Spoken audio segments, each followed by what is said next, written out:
today I'm really excited to talk to you about planning, and more specifically planning your day. I know for myself, if I don't plan to do something, it usually doesn't happen. I'm going to give you 2 examples. I decided a few months ago that I was going to rebrand my blog, explorefreedomnation.com. I put a plan in place, and my plan was I was going to do 1 page a day for the next 30 days and just update things and just make it look how I kind of want it to look now.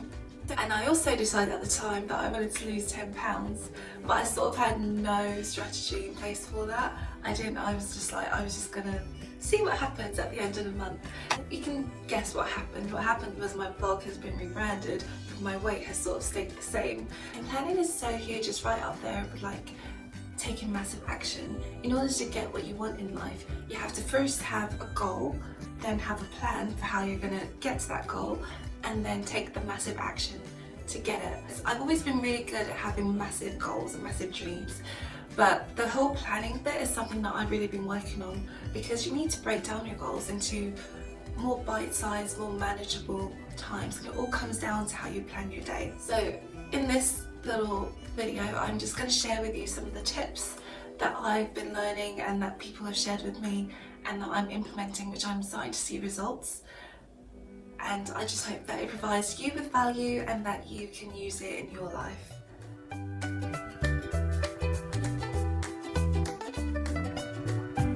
The first thing that you have to decide when it comes to how you're going to plan your day and how you're going to plan your bite-sized actions is what tool you're going to use. That's really down to a personal thing. It's really down to you. Are you one of the people that like to carry paper around, or are you like into the digital world, and do you like to see things digitally? So for me, I personally like having a planner. I like writing things out. I don't know, that's just me, I like it. But I know one of my friends, he uses his Google Calendar and he loves that because it's always with him. So the first thing to do is just choose the right tool. I will put a link down below to the Passion Planner, because that's what I use for my day-to-day planning. I'll also put in like a screenshot of what I use, so you can see how I plan my week at the end.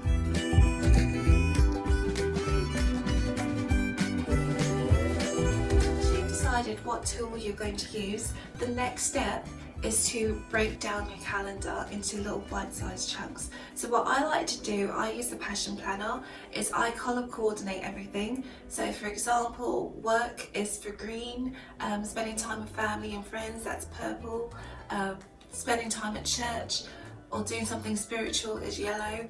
My miracle morning, I find that's very personal to me, so that's pink. So what you can do once you've decided what tool you're going to use is break down your calendar into little sections or categories. If you're using a digital calendar, then you can also do that. I know that with my iPhone, I can create little calendars and give them color coordinated things. So like there's one for public holidays, and I follow this lady online. I'll put a link to one of her blog posts where she talks about how to create your calendar. It might sound really foreign to sort of break down your calendar into sections, but it helps you see things from a glance. It helps you see things quickly, so you can actually prioritize and take massive action on things that you need to do now, instead of trying to sort of figure out what each time of the day you're going to be doing. You can just look at something, know yellow means church, purple means family, and just know that that's what you're focusing on at that time. So it might be overwhelming to start with that, but over the long run it actually pays.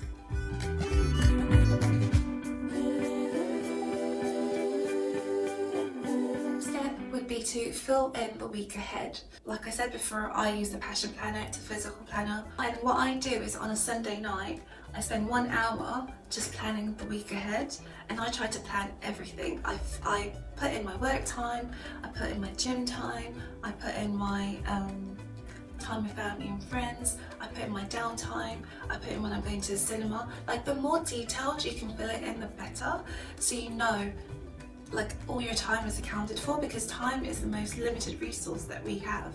We all have 24 hours, and once we've used those 24 hours, we're never going to get that time back. So you have to make sure that you're using it to the best of your ability, but that doesn't mean that you fill in every single time. Like you do need you know, to schedule your sleep, you do need to schedule your downtime because you can't go all the time. But once you plan that, you know that you're getting a balanced sort of week.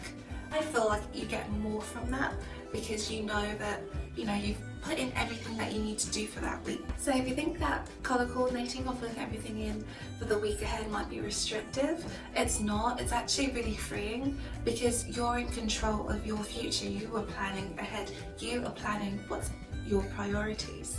So that's actually a good thing because you're in control. This is my actual passion planner, and at the top here I got like a little key of what I do. So I'm just going to show you like just a week. I like it because I can, like, you know, plan a month ahead.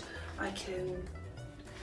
This was my birthday week, so it's quite colourful. At first I started using coloured pens, and now I've actually started using highlighters because I find it's actually easier to see at a glance. But this is like my little passion planner, and that's what I use.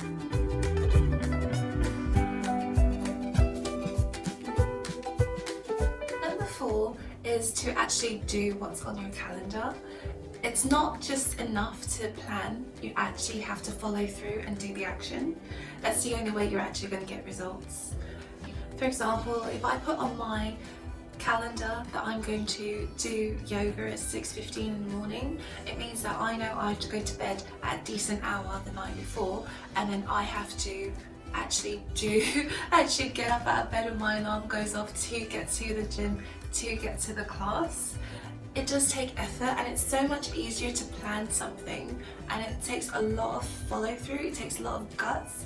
I think it takes a lot of commitment to yourself and to your future to actually do what you put on your plan, because it's so easy to, when it comes to the day, not do it and just be like, oh, I'm too tired, or, you know, my bed's really comfy. And you know, I'm in the UK and it's really cold at the moment, so it's so nice sort of snuggling up in bed under the duvet, and it's nice and warm, and you know, getting up to go to a 6 a.m. yoga class, it's not, you know, it's not fun.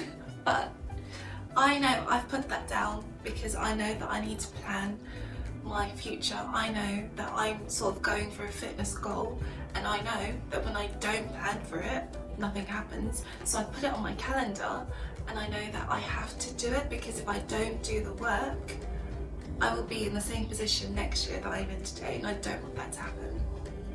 So number 4 is, I think, the most important part of planning your day. It's actually going through with your plan, actually doing what you committed to doing at the start. And it's not going to be easy, and you might not want to. Usually you don't want to do what you planned at the start of the week. It takes a lot of discipline, but that's the most rewarding part, because you feel better when you follow through. You feel better when you do things that you plan, because you know that you're doing it for your future. So that's number 4, actually doing what you plan to do.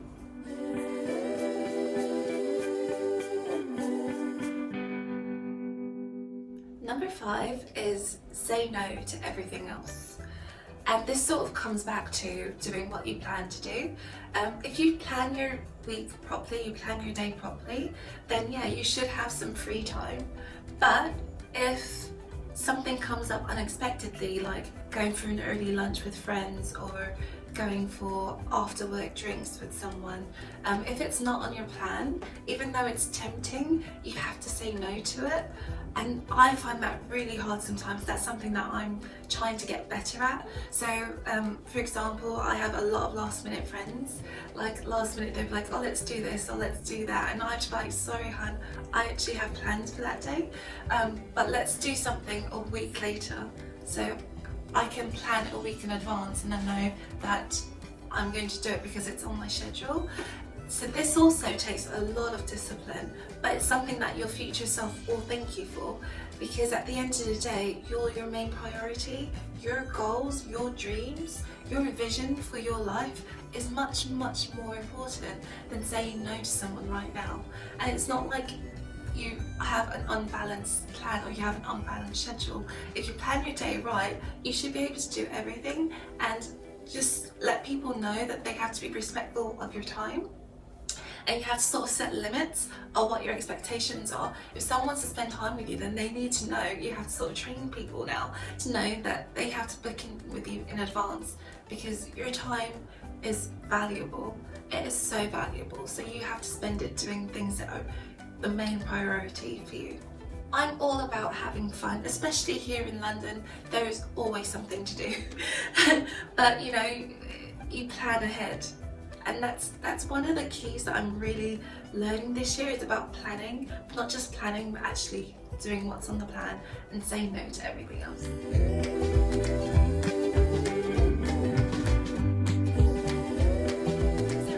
Are about how to plan your day more effectively, so you can get more things done and you can build the life of your dreams. And like I said earlier, I'm learning all about planning. I'm in the goal setting, planning phase of my life right now, and I'm really trying to, I think it's because we're coming to the end of this decade. You know, it's November 2019, there's like 50 or 60 days left of this decade, so I want to make sure that my next decade, my 2020s, are much better than the current decade. I've realised now that that only happens by planning. Finally, I just want to say that the point of planning your day is so that you do what you want to do and not what someone else tells you to do.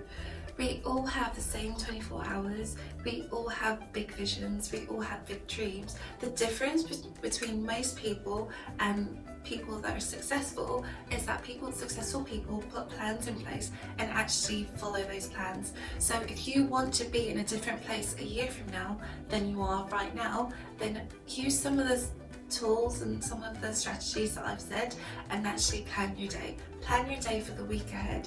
Plan it just, you know, plan it 1 week at a time, and 52 weeks from now you will be in a completely different place than you are right now. So I hope you found this video useful. If you did, please like, comment below and subscribe to my channel. Once again, I'm Nefe. I'm an accountant turned lifestyle entrepreneur and blogger, and I blog at explorefreedomnation.com, and I will see you guys in the next video. Thank you for watching. Bye.